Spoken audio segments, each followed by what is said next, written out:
नमस्कार, मी नम्रता. विजन महाराष्ट्र न्यूजच्या वृत्तवाहिनीमध्ये तुम्हा सर्वांचं स्वागत. पाहुयात आजच्या ठळक घडामोडी. गेल्या 2 दिवसांपासून मुंबईसह उपनगरात मुसळधार पावसाला सुरुवात झाली.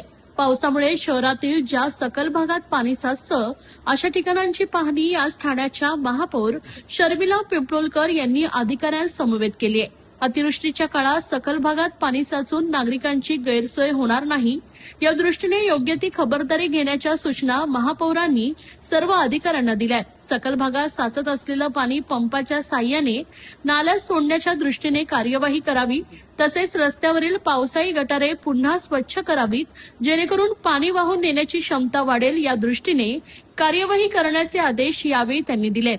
या पाहणी दौऱ्यात शिवसेना गटनेते पवन कदम, नगरसेविका मृणाल पेंडसे, किरण नागती, उपायुक्त जीजी गोदेपुरे, दीपक झिंजाड, सहाय्यक आयुक्त सचिन बोरसे, आरोग्य अधिकारी राणी शिंदे, कार्यकारी अभियंता मोहन कलाल, गुणवंत झांबरे, स्वच्छता निरीक्षक, उपमुख्य स्वच्छता निरीक्षक आदी संबंधित अधिकारी उपस्थित होते.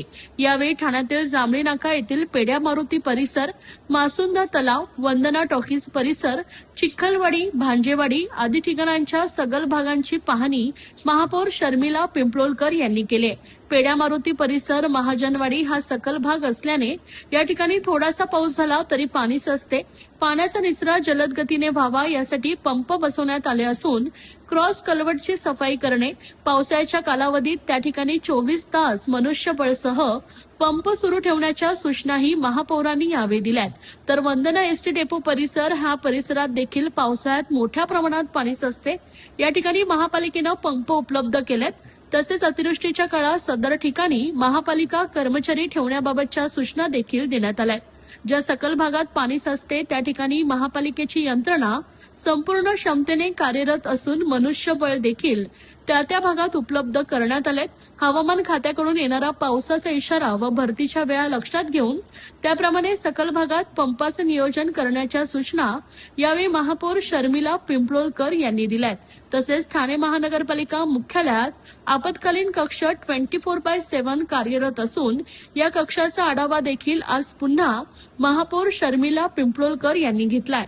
यावेळी नागरिकांकडून येणाऱ्या प्रत्येक कॉलवर कार्यवाही झाली की नाही याची देखील खात्री या विभागातील कर्मचाऱ्यांनी करावी असंही महापौरांनी नमूद केलंय. भेट दिली आणि आता आपण वंदना टॉकीजच्या इथे आहोत. तर ज्या ठिकाणी सकल भागामध्ये पाणी साचत होतं त्या ठिकाणी आपण यंत्रणा व्यवस्थित ठेवलेली गेली आहे.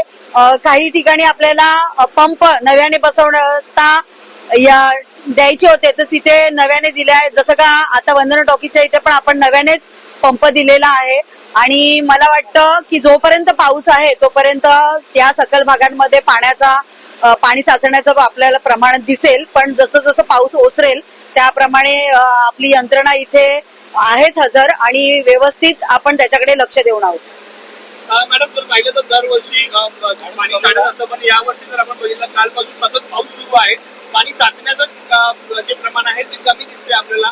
रस्त्यावर कुठे खड्डे देखील दिसत नाहीयेत का? म्हणजे यापूर्वी 2 महिन्यापासून जे तुम्ही उपाययोजना करत होता, ठाणे महापालिकेच्या बैठका होत्या, तुमच्या बैठका होत्या, त्यातच हे सगळं दिसून येते का? त्याच्यामुळे मला वाटतं की ज्या वेळेला पहिल्यांदाच आपण महापौरपदी झालं, मला वाटतं पाण्यासाठी आपण बैठक घेतली होती. त्याच्यानंतर पावसाच्या आधी वृक्षतोड असू देत, रस्ते असू देत, याच्या बैठका पण आपण अधिकाऱ्यांसमवेत घेतलेल्या आहेत. आणि त्याचप्रमाणे मला वाटतं 70% चांगली परिस्थिती मला वाटतं ठाणे शहरामध्ये मला दिसते.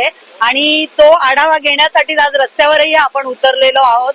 ज्या ठिकाणी जास्त प्रमाणात पाणी साचत होतो त्या ठिकाणी मला वाटतं बऱ्यापैकी नागरिकांना दिलासा आहे.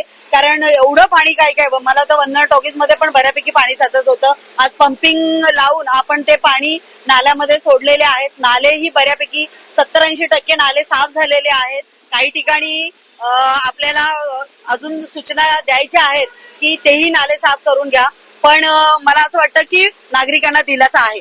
महाराष्ट्राचे लोकप्रिय उपमुख्यमंत्री एकनाथ शिंदे साहेब यांनी आज पहाटे सकाळीच महापौर सौ शर्मिला पिंपळकर यांना फोन करून पूर्ण परिस्थितीचा आढावा घेण्याकरता आदेश दिले. त्याचप्रमाणे आयुक्त सौरभ राव यांनाही त्यांनी फोन केले आणि काय परिस्थिती आहे ठाणे शहराची, ही ठाणे शहराची परिस्थिती आपण ऑन फील्डवर जाऊन बघा. महापौर सौ शर्मिला पिंपळकर आज सकाळपासून ठाणे शहराच्या विविध सखल भागामध्ये पाहणी करतायत.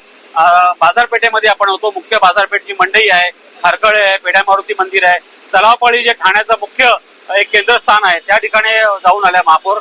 आता वंदना टॉकीज या ठिकाणी आहोत आणि इथून आपण भास्कर कॉलनीत भांगेवाडी या ठिकाणी जाणार आहोत. या ठिकाणच्या ज्या सखल भाग आहेत तिथे दरवर्षी पावसाचं प्रमाण पाणी साठतं, त्या ठिकाणी पाहणी केली. महापौरांच्या समवेत ठाणे महापालिकेचे मुख्यालयाचे उपायुक्त गोदेपुरे आहेत, सहाय्यक आयुक्त जांभरे आहेत, त्याचप्रमाणे आमचे जिंजाड साहेब आहेत, उपायुक्त कलाल आहेत, जांभरे आहेत. ही सर्व टीम म्हणजे सार्वजनिक बांधकाम विभाग असेल, आपत्कालीन परिस्थिती टीम असेल, घनकचरा विभागाचे जे अधिकारी आहेत आणि सर्व टीम आज सकाळपासूनच ऑन फील्डवर आहे. तुम्ही बघत असाल की दरवर्षी ज्या प्रमाणात पाणी साठतं तसं पाणी या ठिकाणी साठलेलं नाहीये, त्याचं प्रमाण कमी आहे. याचं एकमेव कारण असं आहे की महापौरांच्या अध्यक्षतेखाली गेल्या 15-20 दिवसापासून सतत महापौर दालनामध्ये या बैठका घेण्यात आल्या. संबंधित अधिकारी, संबंधित कॉन्ट्रॅक्टर असेल यांचा आढावा बैठक घेण्यात आल्या आणि उपाययोजना करण्यासंदर्भात त्यांनी सक्त आदेश दिले. त्याप्रमाणेच आज समाधानकारक चित्र दिसतंय. काही पंप नव्याने जिथे 21 HP किंवा क्षमता जास्त असलेले पंप या ठिकाणी बसवण्यात आलेले. वंदना टॉकीजच्या इथे बघताय की आपण चांगले क्षमता असलेले पंप बसवले. महापौरांनी कालच आदेश दिले की ज्या ज्या ठिकाणी पंप बसवलेत त्या ठिकाणी जनरेटरची व्यवस्था करा. त्याच्याप्रमाणे ते जनरेटर त्या ठिकाणी लावलेले आहेत.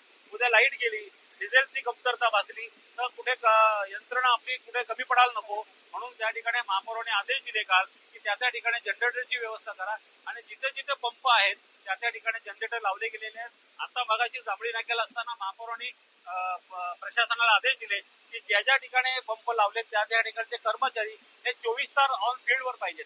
त्यांनी सुट्टी करायची नाही, त्यांनी घरी जायचं नाहीये. तशा प्रकारचे आदेश महापौरांनी दिल्यामुळे सर्व यंत्रणा सुसज्ज आहे आणि प्रशासन या सर्व परिस्थिती नियंत्रणात आणण्याकरता सक्षम आहे. आपण बघताय की आयुक्त स्वतः सौरभराव यांनी पण सकाळी या संदर्भात आढावा घेतला आणि उपमुख्यमंत्री साहेबांनी सांगितलं, शिंदे साहेबांनी, की तुम्ही ऑफिसमध्ये न बसता ऑन फील्डवरती काम करा. त्या पद्धतीने महापौर आणि आम्ही सर्वजण पदाधिकारी आज ठाणे शहरात ज्या ज्या ठिकाणी पाणी साठते त्या ठिकाणी ऑन फील्डवर आहोत. वाहतूक ऑपरेटरसाठी व्यावसायिक वाहने खरेदी करण्यासाठी सोपी आणि विश्वासार्ह कर्ज सुविधा. कर्ज मर्यादा 1 कोटी रुपयांपर्यंत, 5 वर्षांची परतफेडीची मुदत, आकर्षक व्याजदर. TJSB fleet term loan. TJSB सहकारी बँक लिमिटेड. भरोसे का बँक, भविष्य का बँक. ठाण्यातील नितीन कंपनी रोड नामदेववाडी पाचपाखडी परिसरात सुरू असलेल्या एसआरए प्रकल्पाच्या बांधकामादरम्यान झालेल्या भूसंकलनामुळे शेजारील इमारतींना गंभीर धोका निर्माण झाल्याचा मुद्दा स्थानिक नागरिक आणि भाजपाच्या नगरसेविका माधुरी मेटांगे यांनी प्रशासनाकडे उपस्थित केलाय. या पार्श्वभूमीवर नगरसेविका माधुरी मेटांगे यांनी अतिरिक्त आयुक्त प्रशांत रोडे आणि एसआरए अधिकाऱ्यांची भेट घेऊन निवेदन दिलंय. बांधकामादरम्यान झालेल्या भूसंकलनामुळे आसपासच्या इमारतींच्या सुरक्षिततेवर प्रश्नचिन्ह निर्माण झाले असून नागरिकांमध्ये भीतीचं वातावरण आहे असं त्यांनी सांगितलंय. स्थानिक नागरिकांनी तातडीने सुरू असलेलं काम थांबवावे, खड्ड्यात भराव टाकावा आणि नियमांचं उल्लंघन झाल्यास परवानगी रद्द करून संबंधितावर फौजदारी कारवाई करावी अशी मागणी केली.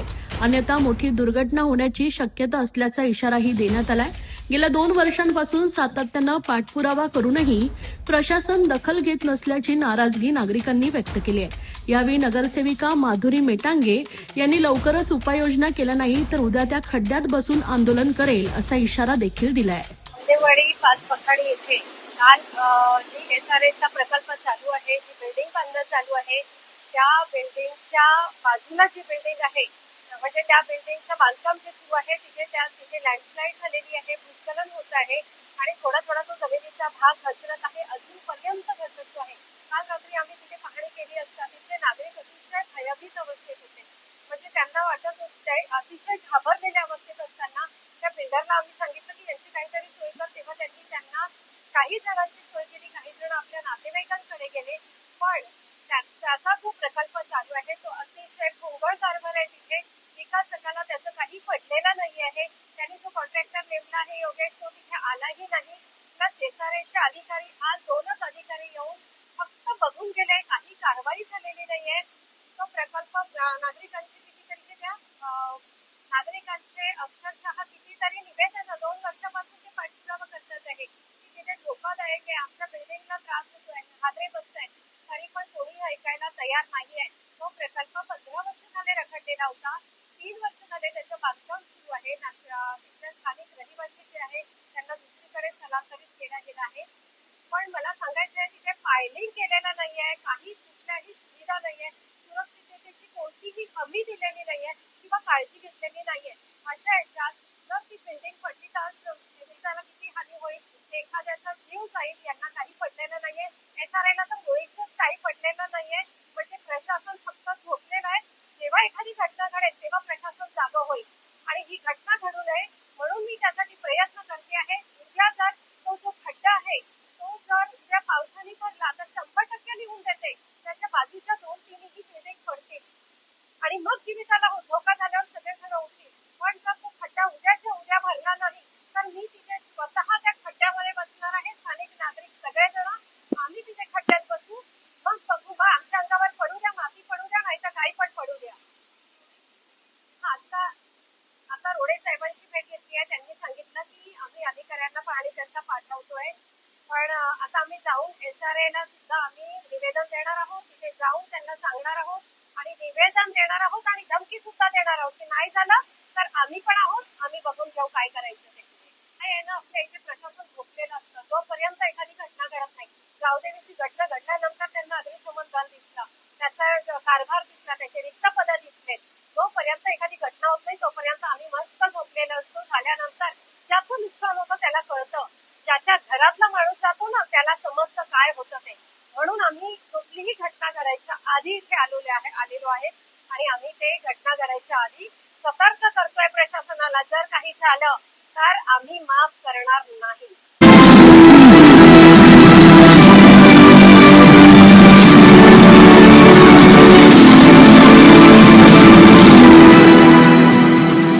ठाणे शहर आर्थिक गुन्हे शाखेने तब्बल 73 कोटी रुपयांच्या आर्थिक गैरव्यवहाराप्रकरणी मे एकदंत हाऊसिंग या भागीदारी संस्थेचा भागीदार हसमुख सूरजनी शहा वय वर्ष 56 याला अटक केली असून न्यायालयाकडे त्याच्या 14 दिवसांच्या पोलीस कोठडीची मागणी करण्यात आली. आर्थिक गुन्हे शाखेने दिलेल्या माहितीनुसार सन 2018 ते 2023 या कालावधीत मे एकदंत हाऊसिंगमधील भागीदारीचा गैरफायदा घेत फिर्यादीच्या बनावट सह्या करून संस्थेच्या बँक खात्यातील रक्कम स्वतःच्या तसेच नातेवाईक व संबंधित संस्थांच्या खात्यामध्ये वळवण्यात आली आहे. या प्रकारामुळे संस्थेचे सुमारे 73 कोटी रुपयांचं नुकसान झाल्याची तक्रार दाखल झाली. या प्रकरणी नौपाडा पोलीस ठाण्यात भारतीय दंडवी संहिता कलम 420, 406, 467, 468, 471 या आदी कलमांनुसार गुन्हा दाखल करण्यात आला असून तपास आर्थिक गुन्हे शाखेकडे वर्ग करण्यात आलाय. त्यानंतर मंगळवारी शहा याला त्याच्या विष्णुनगर येथील राहत्या घरातून ताब्यात घेण्यात आलंय.